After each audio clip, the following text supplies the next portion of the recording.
Hi everyone, this is Tim. This is part of the Bootle and Beyond series, and we're just trying to find out about people who live in Bootle. So I've got Mike Brennan on, who has been on one podcast I've done in the past to do with the Bootle Action Group. Mike probably might not like me saying this, but he's quite a community champion and he puts a lot of time into things around Bootle, and we'll talk about that in a minute. So first of all, Mike, I've got the same list of questions I'm going to be asking everyone who comes on these kind of things. So how are you today? Good, thank you. Yeah. No, Uh, I'm fine, thanks. Yeah. I was better before you asked me to do this. I hate doing this kind of thing, but go on, I'll ride with it. Good, and it's good that you've come on as well. So well done for coming on. I know it's a bit weird sometimes. Between 1 and 10, one being amazing, how are things going for you at the moment generally? Probably about between a 4 and a 5.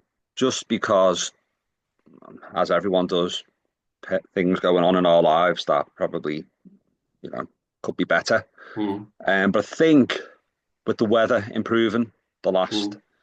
couple of weeks or so, it's given me, I've got a spring in my step, so to speak. If you'd asked me this question a couple of months ago, I'd have been much lower. Yeah. But I do think the weather helps. Yeah. So yeah. I think I'm quite seasonally affected. I have one of them sad Mm, lamps I use in the winter. Someone told me about vitamin D, that between October to March, if you have vitamin mm. D, it improves your mood. So I've been taking that for the last few months. But do you want to talk about some of the stuff that's been going on, or you don't have to if you don't want to? No, it's just personal stuff. Like it's nothing major. It's just Yeah, just you life know stuff. just life. Yeah. Yeah, Yeah. yeah. No worries. So how long have you lived here in Bootle? Um, Nearly 46 years. Mm. So you were Giving me born age up. in, you were born a couple of years after Well, me, I think. was I? Yeah, yeah, yeah. Yeah. I was born in 77. I've lived in Bootle all my life, apart from I lived in South Liverpool for 4 years. I lived away at uni for three, and I lived in Formby for three. But, consider myself someone from Bootle, kind of like Yeah. died in Yeah. the Well, middle. I've lived here all my life, apart from when I sold my a house that I bought by myself. At the time, me and Kim were getting married, and because it was my house, we wanted the house together. Yeah, So I sold it, but it sold very quickly. Kim was living with her mum and dad at the time, so I had nowhere to go really. Only because I had all this stuff with me. I couldn't just move in with family or friends, whatever. I spent 6 months in Old Swan in a friend's flat, and he had loads of room to store all my stuff. So other than that, yeah, I've been here all my life. Bootle born and And I, bred. I, I absolutely hated living in Old Swan. Yeah, it's good to be back. I mean, I think like Bootle, like anywhere, there's the different Bootle's quite big, and there's Mm, different areas, there's different sections of Bootle that have got like, environmental issues, and it's yeah. generally considered a poor area. And I remember looking into the history of it. I think like people in Liverpool used to consider Bootle a bit of a rougher part of the area. When there used to be a space between it. I know it's all a big conurbation now, linking into it. But I believe Bootle used to have a beach as well. Before the docks were all built, which was so important during World War II, keeping the country going. But Yeah. the docks used to be like a beach in Bootle, and obviously you need to go Mm, to Seaforth now before you see any beach. But yeah. and apparently the strands, the water used to come right up to the strand. That's why it's called the strand, like a strand of beach, which I didn't know. But Yeah. Yeah. yeah, I mean, I think Bootle, I still, I went to Savio High School. I don't know what school you went to, but it was interesting that like it keeps coming up anniversaries and people putting pictures up from school. I'm thinking I started that school in 1988, and the Mm, decades just disappear into the distance. What school did you go to? the same. Oh, you went to Savio, yeah? So when did you start? I started in 88. Did you start in 90 or? Yeah. So Yeah. our paths may have crossed. I thought you You looked might have, familiar. you might have been the one putting my head down the toilet. So, but yeah, that's weird, that isn't it? Yeah, yeah. Small world. It is indeed a small world. So what are you looking for in life? What do you want in life then? This can be as philosophical as or practical as you want. Well, probably all my attention's focused on my 4 children. So Yeah. not necessarily what I want, but what I want for them, and looking out for their future. My oldest son is now 14 and is going to be taking his GCSEs soon. So, I just want to ensure that they have everything that he needs and they need to get on well in life. How old's your youngest child? You put me on the spot now, aren't you? No, Roughly. she's eight. She's eight. So 14 to 8 for kids. That's Yeah. yeah, that's demanding. I've got one son who's 5, and I think that obviously having kids, it just completely changes your perspective, doesn't it? And Yeah. I remember a friend of mine saying when his kids came along, he said, "Oh, it's not about me now," and it's amazing how much fulfillment you get Mm, by doing things for them. So like me lad, like I take him to sports Saturday and Sunday morning, and I like get involved in the sport, and I just really enjoy doing things for him. mm, Like before you have kids, you think, "Oh God, how do these people cope?" But the yeah. enjoyment you get from doing things with them and helping them, you know, Yeah. it does give life a lot more meaning, I think, doesn't it? Yeah. Because it's a tough world at the minute, isn't it? And Mm. every time you turn on the TV and the news is on, it's all doom and gloom. And so if you can just make, life for them a bit easier, I think in the long run. Yeah, I think that's important, particularly like when what you were saying before about like buying a house and that, like the cost of living, rent, mortgages. It's a lot harder for young people than say it was when I bought my first house. I mean, I think back to like my first mortgage and how much it was and what the monthly Mm, payments were. The cost of food, cost of living, energy. It's, it is tough times, isn't it? Sorry yeah, about the alarm in the background. Don't know if you can can't hear hear it. it. I mean, I wouldn't want to be their age now, to be honest. No, no. I, I, I do like hate getting older, but then I think actually, I don't know, things just seem better. But whether that's just, I don't know. Mm. Everyone could say that, couldn't they? Because Yeah. probably because when you're younger, you haven't got all those worries anyway, have you? So it's, No, it's. no. Yeah, it's interesting as well with that. Like, I don't know what your spin is on mobile phones and social media and stuff. I know that you have to like go on social media with Bootle Action Group, which we'll talk about in a minute, and like Yeah. moderate it and all that. But what are your views on like kids and mobile phones and stuff? Everyone's talking about this adolescence at the moment. This series, I haven't watched it, where there's a lad who, watches stuff on the internet and is accused of murder and stuff. But have you got like a particular spin on mobile phones and kids or whatever? I mean, Stephen has got one, but he uses it just purely for us, having a method of contact with them. Mm, I don't know, kids these days, they are just on, the internet or whatever too much, aren't they? I mean, mm, it's just the way of life, the way it's gone. When I think about when we were growing up, that the street was rammed with kids, but you just don't see that anymore, do you? mm, This street that we live in, you never see any kids playing out ever. mm.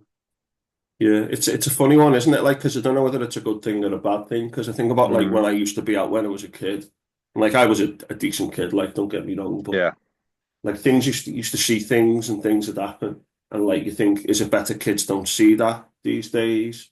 But then I mobile think, phones, what's all that about? Is that keeping the busy in a positive way or a negative way? It's hard, isn't it? yeah, I don't know. I mean, I would like to hope that we're bringing them up respectfully, Yeah, yeah, and they know right from wrong and whatever. yeah, We do now and then do checks to see what they've been up to, yeah, and yeah, there's nothing, yeah, yeah, untoward.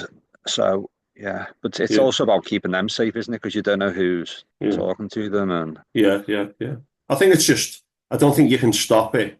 And in many ways, you might not yeah, want to stop it, but it's about like, just trying to be as sensible as possible. I know like schools are doing a lot now with like mobile phones, either banning them or managing them or you can do family safety reports where it just comes up like what people have been going on, within on the family's devices and stuff, just so things aren't like happening that shouldn't be. But I think like yeah, if you speak to your kids and say, listen, if ever like someone's trying to talk to you online, come and see us, that kind of stuff. mm, It's an ongoing issue, isn't it? yeah. They, Mm, they they do tell us. I mean, I mm, know probably some parents aren't bothered, are they? But mm. what can you do? Yeah. It does keep them busy and occupied as well, but it's just about finding that balance, isn't it? Yeah. I'm sure like during the 6 weeks holiday and stuff, kids Oh, are I'm like, giving them stuff. I'm like, yeah, take that computer, take that phone, just get away from me.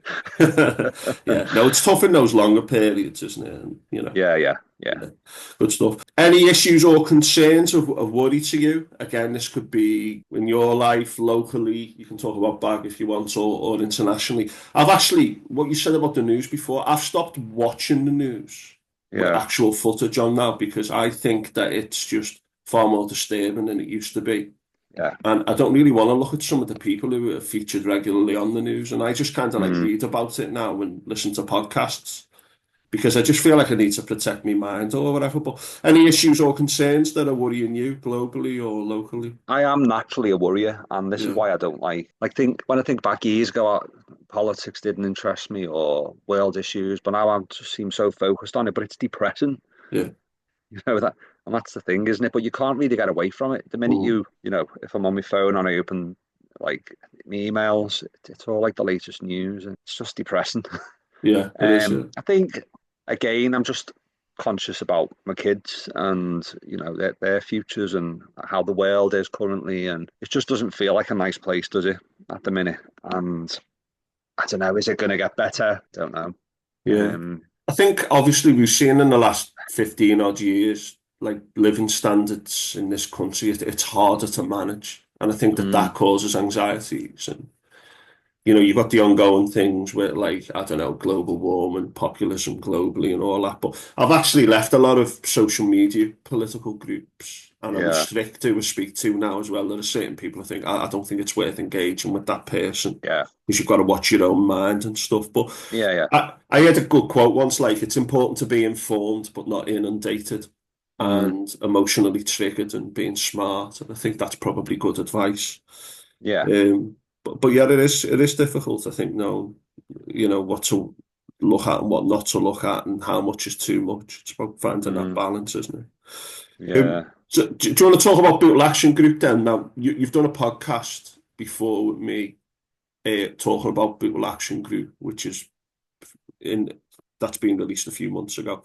Yeah. But basically, Bootle Action Group is a group that seeks to improve the local environment in Bootle. Do you want to tell us about that issue and why that's important to you? I think you said on the previous podcast we've done that you've always been very community minded, Yeah. and that's kind of inspired. But do you want to tell us a little bit about Bootle Action Group?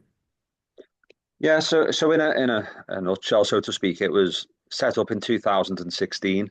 And again, going back to social media, I was on Facebook at that time. I was reluctant to join it for years, but I did. A lot of complaining about litter, and it was constant. And it was always seeing and moaning about litter, moaning about fly tipping. And I thought, oh, right, I'm going to do something. I'm going to get out there and start a litter picking group. And that's kind of where it evolved from, really. Bag's motto is, we want to create a cleaner, well, it's probably a slogan more than a motto, but a cleaner, greener, brighter Bootle. Because who wouldn't want that? Who wants to see streets filled with rubbish and weeds and Mm, fly tipping? It's just depressing, and it's not good for your mental health, is it? So that's kind of why it was set up, really. But we link in with other groups who have got like similar aims to us as well, where we can. So yeah, there's taken root in Bootle, and we're part of that in some respects. When they do their Northwest in Bloom, we're part of that. yeah.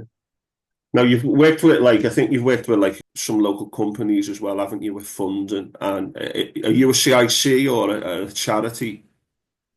Yeah, so the group was very informal when it started off, and it Mm, was meant to just be once a month litter picking. I didn't mm, want it to go any bigger because I was got work, family life, but it kind of just grew. And our friends down at Safe Regeneration, Jane and Brian, they said, why didn't you become a CIC? Well, I didn't have a clue what that was at the time. mm, And they said, it opened you up to avenues of funding, basically.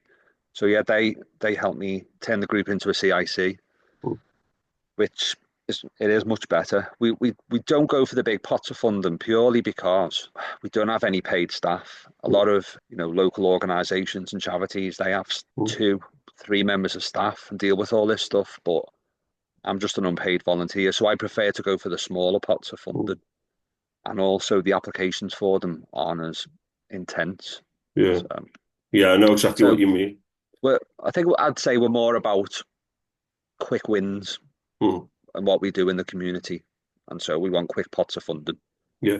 So a CIC is a community interest company. So Yeah, it's kind of below a charity, but you can bid for funding. It's a not-for-profit thing with directors and yeah. stuff. The So the only the only downside to being that is, HMRC look on mm, us as a company, and mm, we're not. So they don't look at the community and they don't look at the interest. They just look at the company and they tax us. So mm, whatever money we have in our account at the end of the financial year, they will tax, which is wrong. mm. And Yeah, we've spoken to them about it, and they wouldn't back down. So we have to make sure every year that we kind of use up most of our money yeah, yeah, because we yeah, don't want to go into the tax man. We want to come into Bootle. yeah, So yeah, yeah. No, that's important to know about those things. There's always restrictions on what you can do and what you're liable for with CICs and any organisation. yeah, But there's a Facebook group for Bootle Action Group. Now, I'll share the details in the notes, but basically a lot of people put comments on and say there's been some fly tipping here, look at this area here, look at this area here. Now, when I see your posts, you put stuff up and say, oh, we've been down here today. And it seems to me that there's a lot of people, yourself included, who are putting in quite a lot of unpaid work to make our immediate environment look better. And, uh, it's that difficult. I mean, you've got 4 children, you've got your own, your employments and stuff, and your own paid job that you have to do for your family, etc. How difficult is it to manage all that? it's just fitting in, slotting it in whenever you can, but always making sure that the family come first. So when we Mm, do it, we tend to do weekends, or yeah, now that the lighter nights are coming, we usually do a Thursday evening, go out volunteering. So it doesn't really impact on anything yeah, that way. yeah, yeah, But it's just making sure that you're planning ahead and just putting your family first. But yeah. when you're But volunteering, it shouldn't, be tedious yeah, or, yeah. you know, stressful. That's it. And you want to do it. You've got that kind of like ideal of what you want to achieve. But some of the work you've done is phenomenal. And sometimes it must feel like it's a drop in the ocean. Yeah, And, there is flight tip and people do have problems with stuff in the house. Yeah. In my family, we've always had a car. We can go down to the tip. I know not everyone can do that. yeah. Now, the council, you've got a bit of I wouldn't say a love-hate relationship with the council, but you are willing to work with the council, but it's not always as simple as that, is it? Trying to move forward positively together. Do you want to comment about that? Not so much in terms of Bootle Action Group, but we're now part of the South Sefton Community Alliance, Yeah. which is a collective of local groups in South Sefton who are trying to have better relationships with the council and trying to Mm, work with them to look at these issues that mm, that are around us, and not necessarily just the council. It's other organisations such as Highways England. These organisations, they drag the heels a lot of the time, don't they? And mm. it's just trying to form better working relationships, and as a collective of groups, we're stronger in number. It's difficult though. It must be. I mean, I know councillors have had a lot of cuts, but I've had this myself. Like, they don't always like sharing power or saying, "Oh yeah, we're happy to let you do that." And it's a difficult one because they might say, "Oh, we're responsible for that, and we can't really just allow others to do it without us having any input." And you get all that stuff going on. And councillors, a lot of them are working in their own jobs as well outside being a councillor. But the issue isn't going away. And when you find out No. that the response to, say, fly tipping is costing more than maybe interventionist measures Mm, would be early on, and we talked about this in the other podcast, but it's an ongoing debate and an ongoing frustration, isn't it? yeah, When you feel like you can't really make that progress, and I think that bureaucracy, it can be frustrating, can't it? But it's certainly yeah, tremendous work you're doing, because in poorer areas like Bootle, I've noticed it myself, and I think I wrote an article. I know you commented on it. Like, my lad sometimes says, like, "Why is all this rubbish on the floor on the mm, street?" And I think you kind of become immune to it to a degree because you have to.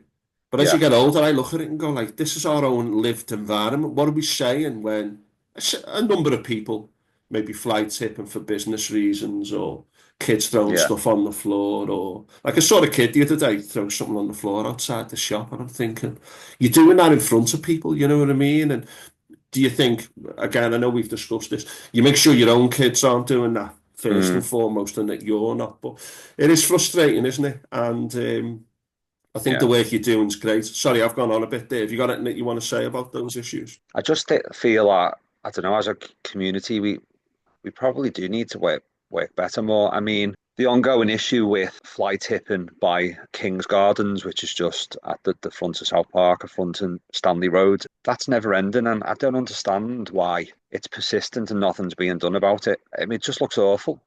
Mm, You drive up Stanley Road now from the Three Banks up to the boundary with Kirkdale, Liverpool, and it's just grim. mm, But this is what people are seeing. It's a main commuter road, and mm, I don't know. I mean, I get that it's not the council's fault in the sense that, yeah, they're not doing it, they're not putting the rubbish there, but they don't seem to be doing much about it. And yet they're coming and clearing it, but it's not really, to me, that's just educating people to say, well, yeah, put it there and we'll come and collect it, and then put it there the next day and we'll come and collect it. It's the taxpayer that's paying for that, and mm, I loathe my council tax paying to clear that fly tipping. mm, I would rather my money went on something better, like providing better youth services or mm. looking after more vulnerable people within Sefton. There we go. I appreciate that there are different reasons why people fly tip. This is where it goes down to the lack of communication. Have the council looked at, well, it's going to cost this amount of money if we say like do designated spots where people can put stuff to be taken Mm, away or provide more skips. What's going to be the financial implications of that? Is it mm, going to be less than what it's costing them to clear it? mm, We don't know because we're never told. But I mean, I think the other issue that we've got with that is, they couldn't just make it free for Bootle mm. because, you know, we're part of Sefton. So if I lived in Southport, I would say, well, why are you asking me to pay to have my items removed, but Swan and Bootle doesn't? So Mm. there's quite a few barriers, isn't there? And Yeah, yeah. things. It, yeah, I mean, it's certainly great work that you're doing at Bootle Action Group, and well done for all your efforts. And we'll share the Facebook group. People share pictures and talk about strategy, don't they? And I know that you moderate the group to try to keep it as positive and as factual as possible as well, because you always get like a bit of commentary on there, which isn't always the most helpful. Thanks for coming on Well, today anyway, Mike, and keep up the good work. And as well as being someone who's lived in Bootle all your life, you're going out into the community to change it. And I think that deserves a lot of acknowledgement and credit. So thanks for what you do. thank you. Cheers.